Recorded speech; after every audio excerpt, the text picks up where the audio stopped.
அவர்கள் அந்த இடத்தை காண ஆரம்பிச்சு ஜெபத்தை ஆரம்பித்து நான் கர்த்தாவோடு പറഞ്ഞു ஆண்டவரிடத்தில் சொன்னேன், ഞാൻ പ്രയത്നപരം തുടങ്ങാം. ஆண்டவரே நான் ஜெப கோபுரத்தை ஆரம்பிக்கிறேன். പക്ഷേ ഒരേക്കർ ലാൻഡ് ഫ്രീ ആയി കിട്ടണം. ஆனா எனக்கு 1 ஏக்கர் இடம் நீர் இலவசமாய் கொடுக்க வேண்டும். പ്രാർത്ഥിച്ചു. ஜெபித்தேன். എനിക്കൊരു തമിഴ് മകൻ ഒരേക്കർ ലാൻഡ് ഫ്രീ ആയി തന്നു. தமிழ்நாட்டை சேர்ந்த ஒருவர் தான் எனக்கு 1 ஏக்கர் நிலத்தை இலவசமாக கொடுத்தார். തമിഴ് ആൾക്കാരെ ഭയങ്കര ഇഷ്ടമാണ്. எனக்கு தமிழ் பேசுறவங்க ரொம்ப பிடிக்கும். കാരണം പ്രയത്നപരുടെ ഗോപുരങ്ങളും ബിൽഡിങ്ങും ലാൻഡും எல்லாம் தமிழ் மக்கள் இருந்ததா. காரணம் அங்கே எங்க பிரேயர் டவர்ல இருக்கிற அந்த இடம், அந்த பில்டிங்ஸ் எல்லாமே, அந்த கோபுரங்கள் எல்லாம் தமிழ் மக்கள் கொடுத்து தான் கட்டி இருக்கிறோம். ஒரு 4 ஏக்கர் லேண்ட்.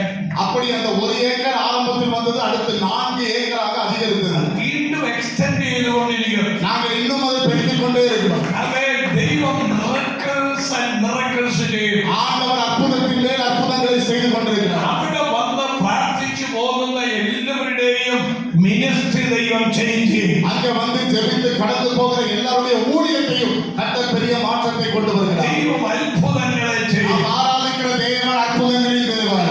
അനേകം വന്ന് തകർന്നവരും ഡിവോഴ്സ് ആയവരും എല്ലാം വന്ന് വീണ്ടും റീയൂണിയൻ ചെയ്യും. வாழ்க்கையில உடைக்கப்பட்டவர்கள், நொறுக்கப்பட்டவர்கள், திருமண வாழ்க்கையில பிரிந்து போனவர்கள் எல்லாம் அந்த இடத்துக்கு வந்து திரும்ப வாழ்க்கை கட்டப்பட்டு கடந்து போகிறார்கள். 3.5 വർഷമായി கோர்ட் கேஸ் முகாந்திரம் பிரிஞ்சு போய ஒரு ஃபேமிலி. 3.5 வருடங்களாய் கோர்ட்ல கேஸ் நடந்து விவாகரத்து சட்டப்படி பெற்றவர்கள். അവർ രണ്ടുപേരും പിരിഞ്ഞു പോയി. 2 பேரும் பிரிந்து வேறு வேறு பாதைக்கு போனார்கள். പുരുഷൻ പ്രയത്നപരയിൽ വന്നു. ஒரு நாள்லயே அந்த பிரிந்து போன கணவன் எங்க பிரேயர் டவருக்கு வந்தார். എന്റെ വൈഫ് ഡേവിഡിനോട് ചോദിച്ചു, பாஸ்டர் அந்த நபரை பார்த்து இப்படி கேட்டார்கள், അവൾ തിരിച്ചു വന്നാൽ നീ സ്വീകരിക്കുമോ? எப்பா உன் மனைவி திரும்ப வந்தா நீ அவளை ஏற்றுக்கொள்வாயா? ഞാൻ പറഞ്ഞു, എവിടാന്ന് ഒരു വിവരവും ഇല്ല. அந்த நபர் சொன்னார், அவ எங்க இருக்கானே தெரியல. അവൻ വേറെ കെട്ടിക്കാണും. ஒருவேளை அவ இன்னொரு திருமணம் கூட பண்ணியிருக்கலாம். എന്റെ വൈഫ് അവന് വേണ്ടി പ്രാർത്ഥിച്ചു. பாஸ்டர் அவருக்காய் ஜெபித்தார்கள். അവൻ പോയി. அவன் ஜெபம் முடித்து போய்விட்டார். ഒരാഴ്ച കഴിഞ്ഞപ്പോ 1 வாரம் முடிந்த பிறகு അവന്റെ വൈഫിന്റെ അമ്മ ഇവനെ വിളിച്ചിട്ട് ചോദിച്ചു, ഡേവിഡ് നീ കല്യാണം കഴിച്ചോ? ஒரு வாரம் அந்த ஜெபம் முடித்து 1 வாரம் தாண்ட உடனே அவருடைய மாமியார் அந்த பெண்ணுடைய அம்மா போன் பண்ணி தம்பிகிட்ட கேட்டாங்க, தம்பி நீ திருமணம் பண்ணிட்டியா? ഞാൻ കല്യാണം കഴിച്ചില്ല. இவன் சொன்னாங்க, கல்யாணம் பண்ணல.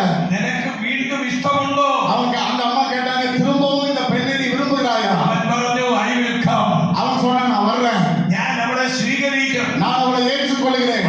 അവളെ പോയി വിളിച്ചു കൊണ്ടുവന്നു. அந்த பெண்மணியை போய் திரும்ப அழைத்து கொண்டு வந்தான். കോർട്ട് ത്രൂ അവർ വീണ്ടും റീയൂണിയൻ ചെയ്തു. திரும்ப கோர்ட் மூலமாகவே அந்த குடும்பம் இணைந்தது. ഇപ്പോൾ അവർ ബാംഗ്ലൂരിൽ താമസിച്ച് കർത്താവിന്റെ വേല ചെയ്തു. இப்ப பெங்களூர்ல அவர்கள் தங்கிருந்து கர்த்தருடைய ஊழியத்தை செய்கிறார்கள். അങ്ങനെ 5 പിരിഞ്ഞ കുടുംബങ്ങൾ അവിടെ വന്ന് റീയൂണിയനായി. இப்படி 5 குடும்பங்கள் பிரிந்து போனவைகளை அந்த ஜெப கோபுரத்தில்